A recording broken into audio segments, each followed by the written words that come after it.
আসসালামু আলাইকুম বন্ধুরা, কেমন আছো তোমরা সকলে? আশা করি সকলে ভালো আছো। আমার হাতে দেখতে পাচ্ছ একটি পাওয়ার ব্যাংক।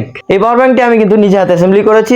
এই জিনিসটা বানাতে আমার সময় লেগেছে, কিন্তু যখন নিজে বানানো কোনো কিছু দিয়ে মোবাইল চার্জ দিই তখন যে আনন্দটা পাই, সেই আনন্দ বলে বোঝানো যাবে না। এই পাওয়ার ব্যাংকে আমি ইউজ করেছি মোট 8টি 18650 লিথিয়াম আয়ন ব্যাটারি।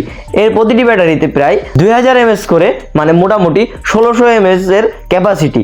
রিয়েল লাইফে পাওয়ার লস ধরলে এতে আমি প্রায় পেয়েছি 10,000 থেকে 12,000 mAh পর্যন্ত আউটপুট।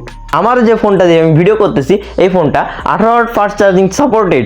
আর আমি এই পাওয়ার ব্যাংকের মাধ্যমে এই ফোনটাকে 2বার ফুল চার্জ দিয়েছি, যাতে করে আমার ফোনটা কিন্তু সম্পূর্ণরূপে চার্জ হয়েছে। ফাস্ট চার্জিং তো আর সব পাওয়ার ব্যাংকে চলে না, কিন্তু এটার আউটপুটে পাওয়ার ছিল যথেষ্ট, আর চার্জিং টাইম ছিল একদম ঠিকঠাক। আর এই পাওয়ার ব্যাংকটির ডিজাইন একদম ইউনিক, ক্যাসিংটা ট্রান্সপারেন্ট, ভেতরে সার্কিট আর ব্যাটারি সবগুলো একসাথে দেখা যায়।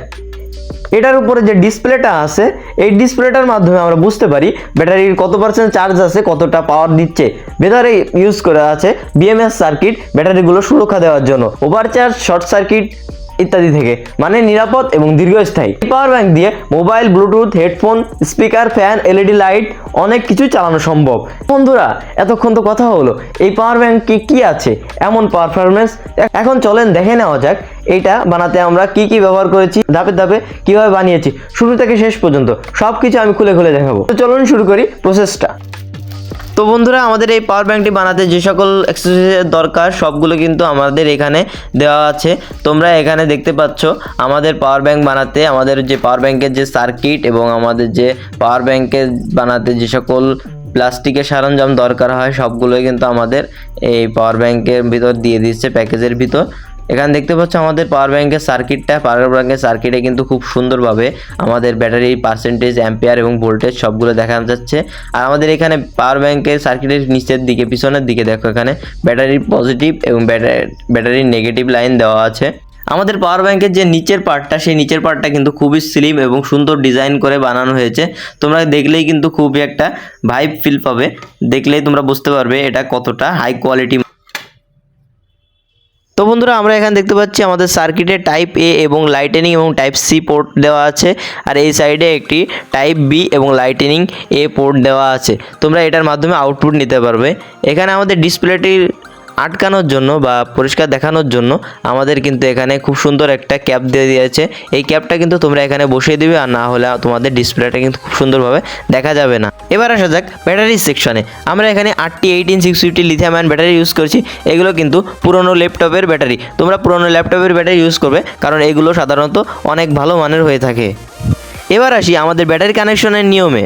ব্যাটারি কানেকশনের নিয়মটা হলো আমাদের প্রতিটা ব্যাটারি প্যারালালে কানেকশন করতে হবে। প্যারালালে কানেকশনের মাধ্যমে আমাদের ভোল্টেজ একই থাকবে, কিন্তু অ্যাম্পিয়ার বাড়বে।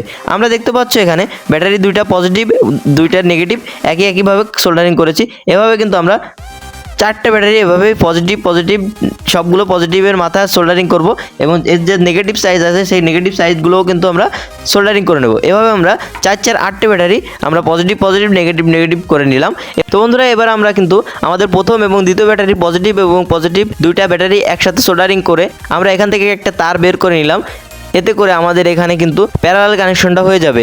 তোমরা কিন্তু এভাবে এখান থেকে একটা তার বের করে নিবে। আমি এখানে ভিডিওতে দেখাতে ভুল করেছি, দেখো এই যে আমাদের কিন্তু ব্যাটারি প্যারালাল কানেকশনটা কিন্তু করে দিয়েছি। আমরা ডাইন সাইডে যে নেগেটিভ লাইন আছে সেই নেগেটিভ লাইন থেকে বাম সাইডে যে ব্যাটারি আছে সেই ব্যাটারি কিন্তু নেগেটিভ লাইনটা একসাথে করে সেখান থেকে একটা তার বের করে নিয়েছি। এতে করে আমাদের পজিটিভ মাঝখান থেকে একটা বের হয়েছে এবং বাম সাইড থেকে কিন্তু আমাদের নেগেটিভ লাইনটা বের হয়েছে। তোমরা কিন্তু এখানে সম্পূর্ণ কানেকশনগুলো ভুল করবে না, ভুল করলে কিন্তু তোমাদের সার্কিটটার সাথে সাথে নষ্ট হয়ে যাবে। আমি কিন্তু এখানে দুইটা সাদা তার ইউজ করেছি, সো আমার এখানে যে তারগুলো ছিল সেগুলো ইউজ করেছি। তোমরা তোমাদের পজিটিভ নেগেটিভ এটা নিয়ম করে সাজিয়ে নিবে। আমার কিন্তু এখানে ভুল হয়ে গেছে, যে তোমাদের দেখাবো। সো এখানে আমি পজিটিভ এবং নেগেটিভ দুইটা তার, লাল বা কালো দুইটা তার ইউজ করা উচিত ছিল। সো তোমরা এই ভুল করবে না। আমি এখানে দেখতে পাচ্ছ পজিটিভ এবং নেগেটিভ ব্যাটারি দুইটা কানেকশনগুলো কিন্তু খুব সুন্দরভাবে দিয়ে দিচ্ছি।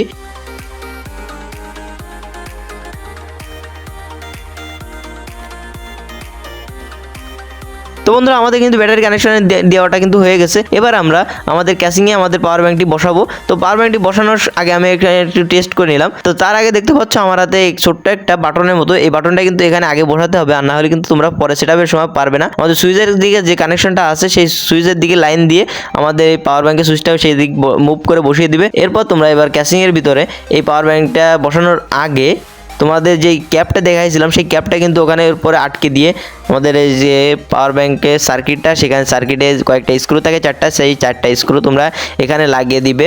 লাগিয়ে দেওয়ার পরে পাওয়ার ব্যাংকের যে ক্যাসিংটা আছে ট্রান্সপারেন্ট, সেই ক্যাসিংটা দিয়ে ভালো করে এর ভিতর দিয়ে আস্তে আস্তে প্রবেশ করাবে। এতে করে তোমাদের পাওয়ার ব্যাংকটা কিন্তু আস্তে আস্তে কমপ্লিট হয়ে যাবে। এরপর তোমরা লাস্টের পর্যায়ে যেয়ে তোমরা ডাইন সাইডে যে ক্যাপ দুটো আছে সেই ক্যাপ দুটো ভালো করে লাগিয়ে দিবে। চারটা স্ক্রু ড্রাইভের মাধ্যমে, চারটা না, এখানে দুইটা স্ক্রুর মাধ্যমে তোমরা এখানে আটকে দেবে। এখন দেখতে পাচ্ছ আমাদের পাওয়ার ব্যাংকটা অন করার সাথে সাথে 0% ভোল্টেজ দেখাচ্ছে। তোমরা এখানে ব্যাটারিটাকে চার্জ করতে হবে, না করলে কিন্তু আমাদের দেখো আমাদের ব্যাটারি চার্জ যেই শুরু করেছি সেই আমাদের এখানে কিন্তু ভোল্টেজ দেখাচ্ছে 66%, 60% ভোল্টেজ আছে এবং এখান থেকে ইনপুট নিচ্ছে 3.2 অ্যাম্পিয়ার, 4.4 ভোল্টে চার্জ হচ্ছে। এবার আমরা দেখব আমাদের এই ব্যাটারি থেকে আউটপুট কত ভোল্টেজ কেমন কি পাই। সো আমরা এখানে আমাদের যেহেতু আমাদের টাচ ফোন দিয়ে, বড় ফোন দিয়ে আমরা এখানে ভিডিওটা করছি, তো আমার কাছে আছে একটা বাটন ফোন। সেই বাটন ফোনের মাধ্যমে আমরা এখানে চার্জিংটা টেস্ট করব। তো বন্ধুরা, আমরা ইউএসবি কেবলের মাধ্যমে আমরা পাওয়ার ব্যাংকের ভিতর লাগিয়ে দিলাম। এবার আমরা পাওয়ার ব্যাংকের চার্জিংটা টেস্ট করব। সো এবার আমরা আমাদের কেবলটি আমাদের ফোনের ভিতর লাগিয়ে নিলাম। সো কিছুক্ষণের মধ্যে দেখতে পাচ্ছ আমাদের ফোনটি কিন্তু অন হয়ে গেছে। এবার দেখতে পাচ্ছ আমাদের ফোনটা কিন্তু চার্জ হচ্ছে। সো বন্ধুরা, যারা তোমরা 22 ওয়াটের ভিতরে যাদের ফোনের চার্জিং স্পিড বা লিমিট আছে, সো তারা কিন্তু এই পাওয়ার ব্যাংকটির মাধ্যমে ফাস্ট চার্জিং সাপোর্টেড একটা ভ্যালু পাবে। সো তোমরা কিন্তু খুব নিশ্চিন্তে তোমরা এই পাওয়ার ব্যাংকটি নিতে পারো যারা নিতে ইচ্ছুক। আমার ফোনটা কিন্তু খুব সুন্দরভাবে চার্জ হয়েছে, একদম ফাস্ট চার্জিং মোডে চার্জ হয়ে। তো বন্ধুরা, তোমরা যারা এতক্ষণ কষ্ট করে আমার ভিডিওটা দেখলে, যদি একটু ভিডিওটা ভালো লাগে অবশ্যই ভিডিওতে একটা লাইক দেবে। আর যারা আমার চ্যানেলে নতুন আছো প্লিজ দয়া করে তোমরা আমার চ্যানেলটি সবাই সাবস্ক্রাইব করবে। আর যারা অলরেডি সাবস্ক্রাইব করেছো তাদেরকে অসংখ্য ধন্যবাদ। সো পরবর্তী নেক্সট ভিডিও কি দেখতে চাও কমেন্ট করো, আর আমি সেভাবে পরবর্তী ভিডিও নিয়ে আসবো। সেই জন্য ভালো থেকো, সুস্থ থাকো, আল্লাহ হাফেজ।